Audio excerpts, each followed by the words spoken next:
these days, it's been harder than ever before. It's not just the recession, it's Connecticut's response to the recession.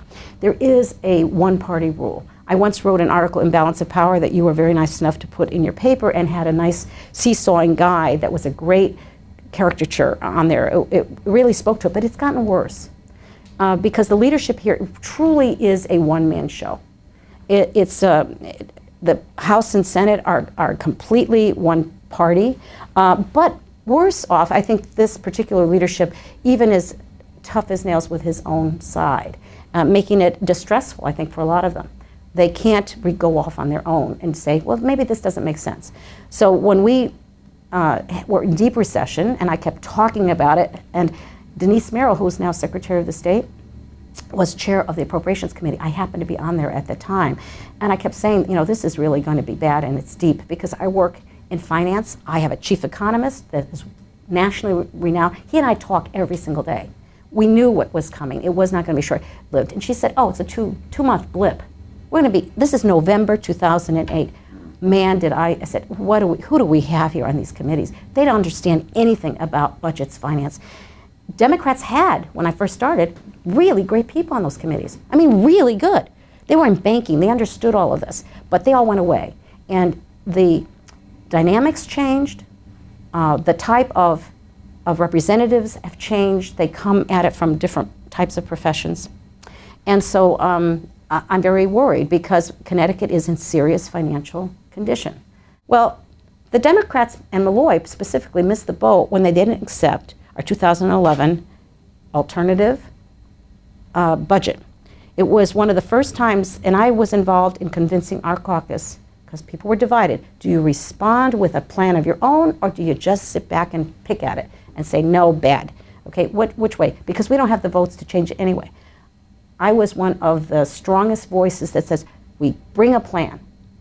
We can't just say no. You have to have a solution. How would you do it? We're right at the cusp of it. And it was 200 or 300 pages of detailed line item by line item. No tax increases.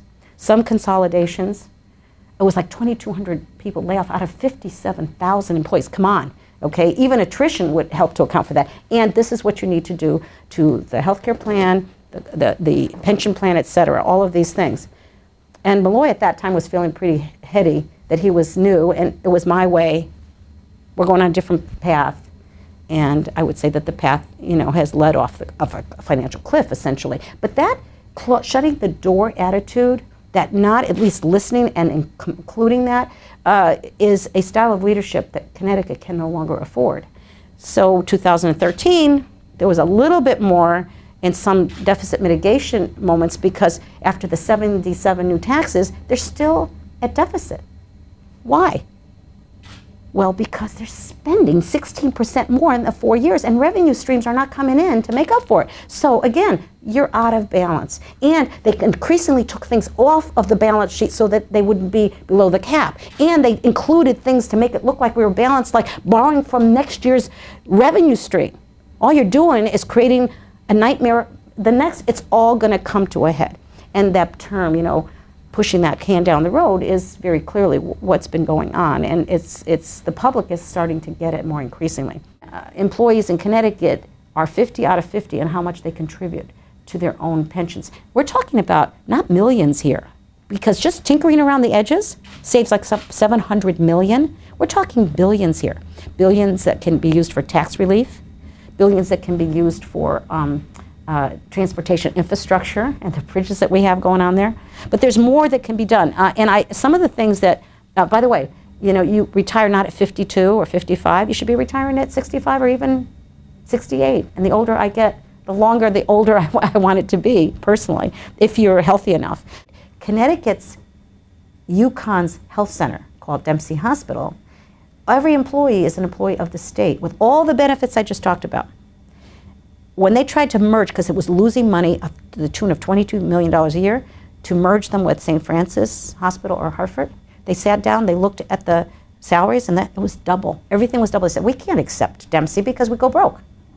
Okay, that gives you an exact reason why, and it's so important to make sure that whatever services we can bring it to a nonprofit entity that can do it well. We already do that with DMV, with AAA doing a lot of the services for them. That's really critically important. Oh, by the way, there was a bill that also would force you how much you have to pay someone, more than minimum wage.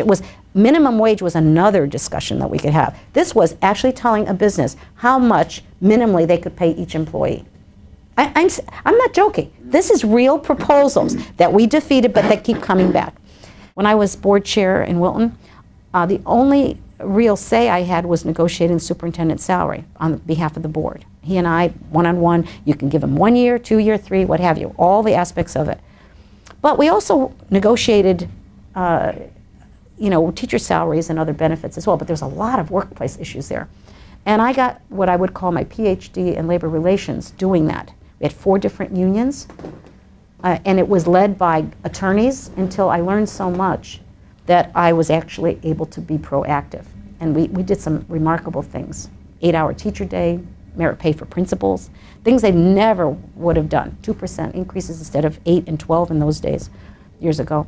So the state, however, has changed the way, and the unions wanted this because it behooves them, and they got more, and they have.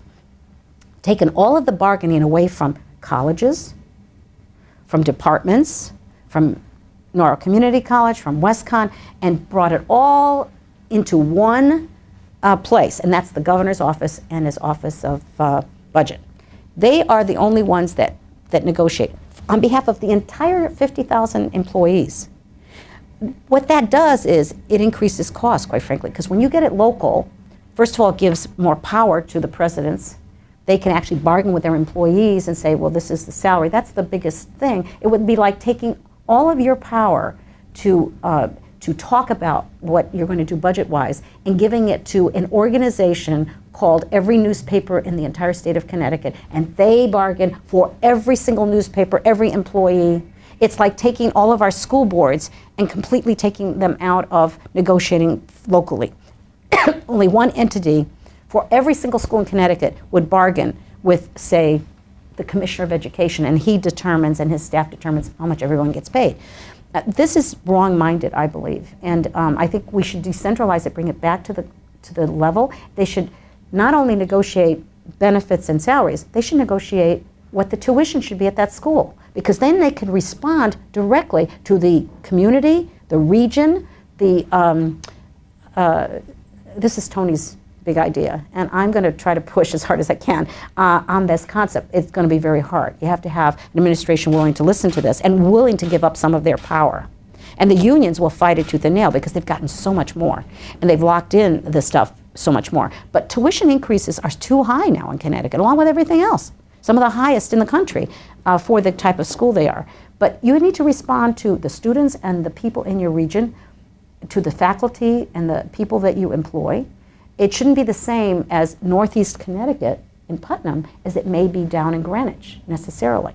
There should be more local control and decentralization of that. And I also do feel that that's also true for departments. One of the saddest things that I have seen, I only for a while that I was on appropriations did I help to make a change, and Denise Merrill was finally embarrassed into changing it, is that the governor negotiates these salaries. Unlike locally, they have to actually get a stamp of approval by the legislature. Those big benefits, what people don't realize that if they take no action, it sits on a calendar for 30 days. It's deemed approved without anybody having their fingerprints on it. The part of the job that probably is the least enjoyable, although there's aspects to it that are good, is the whole campaigning part. Because it can get nasty and people, distort you or your record, and it's not always very civil.